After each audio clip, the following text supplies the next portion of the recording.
5년 전쯤 제 사업이 막 자리를 잡아가고 있는 시점이었는데요.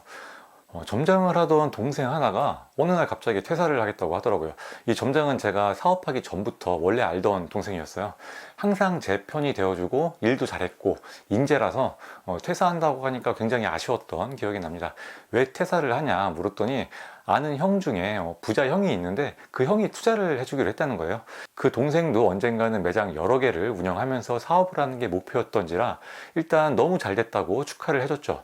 그런데 투자 조건이 좀 이상했어요. 투자를 받는 동생 입장에서 조건이 좋아도 너무 좋은 겁니다. 정확하게 기억은 안 나지만 대략 이런 조건이었어요.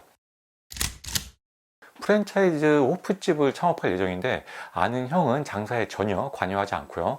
운영은 전적으로 그 동생에게 맡기기로 했어요. 그리고 창업 비용이 2억 원 정도 드는데 2억 원 전액을 투자 받기로 했습니다. 그리고 그 동생 인건비는 300만 원 정도로 책정을 했고 수익은 7대 3으로 나누기로 했어요. 그 동생이 7, 아는 형이 3. 그때 그 당시에 제가 그 동생에게 줬던 급여가 300만 원이 안 됐거든요. 그런데 기본 급여만 300만 원으로 책정을 했고 게다가 수익의 70%나 추가로 가져가니까 그 동생 입장에서는 엄청나게 좋은 조건인 거죠. 심지어 창업 비용을 전액 투자받기 때문에 리스크가 0인 겁니다. 성공하면 대박, 망해도 리스크가 없는 사업. 세상에 이런 기회가 어디 있어요. 그 동생은 벌써 꿈에 부풀었더라고요. 1호점에서 월 1000만 원 이상 수익을 올리고 매장을 여러 개 늘려가는 상상을 하고 있었습니다. 제가 그 동생을 붙잡고 얘기를 했어요. 야, 이거 뭔가 이상하다. 네가 검증된 사업가도 아니고 창업을 해본 적도 없잖아. 그런데 그렇게 좋은 조건으로 투자를 받는다고? 네가 유리한 조건인 건 좋은데 어느 정도는 합리적인 선에 맞춰야지. 투자 조건이 너무 한쪽으로 유리하면 너 나중에 탈난다. 우선 합리적인 투자 조건을 다시 한번 만들어 봐. 그리고 그 조건으로 다른 투자자도 최대한 찾아봐야 돼. 한 사람만 보고 있다가 그 형이 투자 안 해준다 그러면 어쩔 거야? 그럼 너 아무것도 못하는 거잖아. 사업을 하려면 차선책이 있어야지. 제 얘기를 듣고 그 동생이 말하길 자기를 워낙 믿고 좋아해주는 형이니까 걱정 말라고 하더라고요. 그리고 어차피 자기 돈은 전혀 안 들어가는데 무슨 문제냐. 그 형이 투자를 안 해준다고 해도 아무런 문제가 없다는 거예요. 뭐 그것도 맞는 말인 것 같아서 더 이상 얘기하지는 않았어요. 그리고 그 동생은 열심히 가게 자리를 찾으러 다녔고 세네 달쯤 지나서 노량진의 한 공실 상가를 임대 계약하게 됩니다. 그리고 나서 며칠 후 사건이 터져요. 그 형이라는 사람이 갑자기 투자를 못하겠다고 통보를 합니다. 이유를 따져 물으니까 장사가 안 될 것 같다나 뭐 이런저런 궤변을 늘어놓더래요.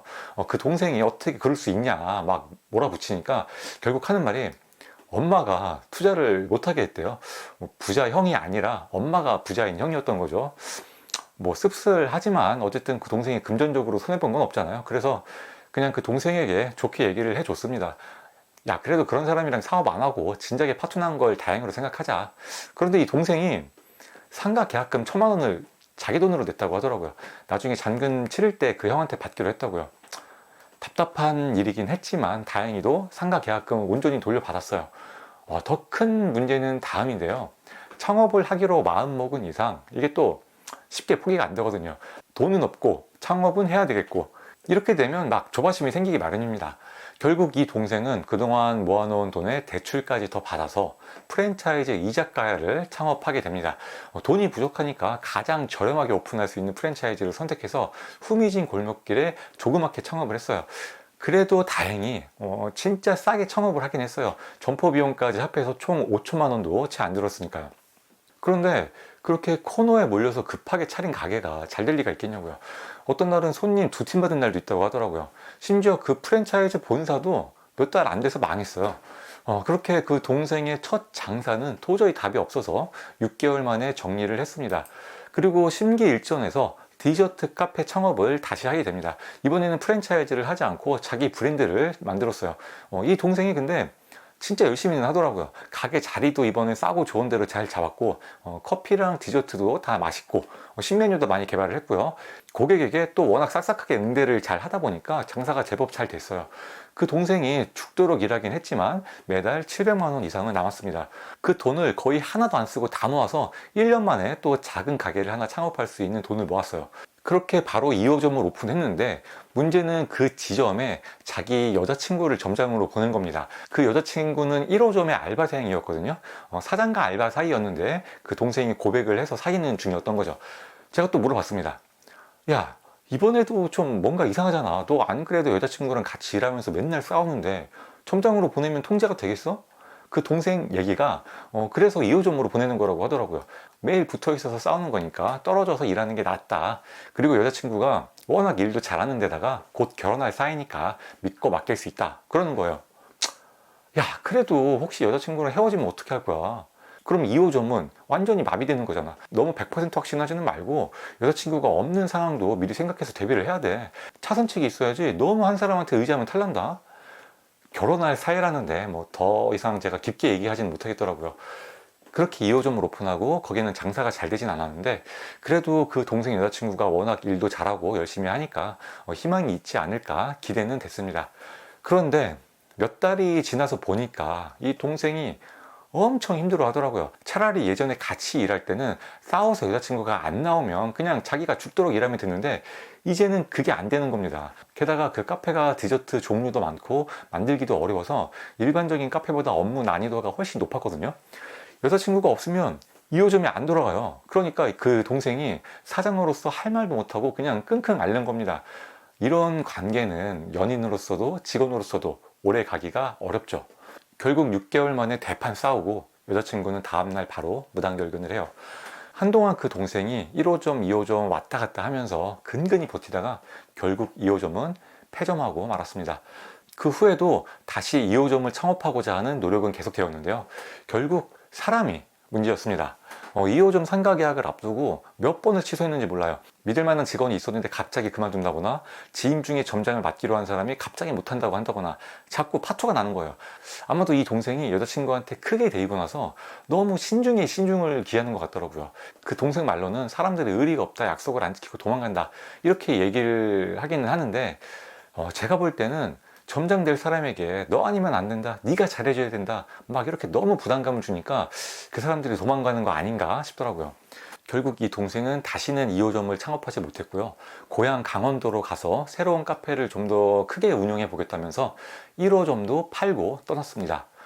연락을 안 한 지는 꽤 돼서 잘 살고 있는지는 모르겠는데요. 아마도 새로운 가게도 끝내주게 잘 차려놓고 잘 운영하고 있지 않을까 싶어요. 여러분이 이 이야기를 듣고 답답한 동생이네 이렇게 생각하실 수도 있을 텐데요.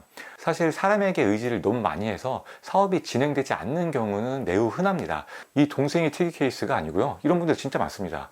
동업하기로 했던 가장 친한 친구가 마음을 바꾸는 경우, 심지어 동업을 시작했는데 자기 역할을 하지 않는 동업자, 돈을 빌려주기로 했다가 말을 바꾸는 가족, 투자하기로 했다가 말을 바꾸는 지인, 미래를 함께하기로 굳게 약속을 해놓고 갑자기 퇴사하는 직원, 뭐 이런 일들은 사업을 하다가 벌어지는 매우 흔한 일인데요. 이런 일이 벌어져도 아무렇지 않게 사업을 쭉 밀고 나가는 사업가는 흔치 않은 것 같습니다. 그런데 어떤 한 사람에게 의지를 하다 보면 이런 변수가 하나씩 터질 때마다 사업이 진행이 안 돼요. 장사는 어떤 변수가 생겨도 내 몸을 갈아 넣으면서 해결을 하면 되긴 되는데 사업은 그렇지가 않습니다. 제대로 된 사업가라면 이럴 때 다 차선책이 있어야 되고요. 미처 차선책을 준비하지 못했더라도 뚝심으로 밀어붙여서 어떻게든 성과를 만들어내야 합니다. 그때 그 동생이 그 형에게 너무 의지하지 않고 합리적인 투자 조건을 만들어서 다른 투자자들을 더 찾아봤다면 어땠을까요? 훌륭한 차선책이 됐겠죠. 그뿐만이 아니라 그들이 다 당장 투자를 하지는 않더라도 나중에 사업을 확장할 때 훨씬 더 투자를 받기 용이해졌을 겁니다. 그들을 다시 찾아가면 그동안의 성과도 보여줄 수가 있잖아요. 와, 이 친구가 그때 투자를 받으러 다니더니 이렇게 잘 해내고 있구나. 그때 내가 투자를 했다면 나도 꽤 이득을 봤을 텐데 아깝네. 이런 생각이 들겠죠. 그리고 그때 그 동생이 여자친구에게 의지하지 않고요. 누구나 쉽게 디저트를 만들 수 있도록 매뉴얼을 간소화시켜 놓고 누구나 일하고 싶은 급여를 책정해서 점장을 구했으면 어땠을까요? 당장 누구 하나가 그만두더라도 새로운 사람으로 금방 대체할 수 있었을 겁니다. 저도 사업을 하다 보면 저희 직원들에게도 의지하고 동업자나 투자자에게도 많이 의지합니다. 사람인데 당연히 사람에게 의지해야죠. 그들은 제 인생에 정말 큰 도움이 되는 인생의 동반자이지만 때로는 약속을 지키지 않거나 저에게 등을 돌리기도 해요. 그럼 저도 상처받고 힘듭니다. 사람인데 당연히 상처받죠. 하지만 사업은 사람한테 의지하면 안 됩니다. 내가 아무리 상처받고 막 내 마음이 갈갈이 찢겨지더라도 사업은 상처받으면 안 돼요. 지금 내가 가장 믿는 우리 직원, 동업자, 심지어 내 가족이라 할지라도 그 사람들이 없어졌을 때 내 사업이 상처받으면 안 됩니다. 그래야 사업도 깔끔하고 인간관계도 깔끔해져요. 저는 이런 깔끔함이 사업뿐만 아니라 좋은 관계를 유지하는 데에도 적합하다고 생각합니다. 서로 없으면 죽고 못 사는 관계는 부부가 아닌 이상 오히려 오래가지 못하거든요. 그러니까 사업을 꿈꾸는 분들은 사업을 누구 한 명에게 너무 의지하지 마시고요. 그 소중한 사람이 없어도 내 사업에 문제가 없는지를 항상 점검해 보시길 바라겠습니다.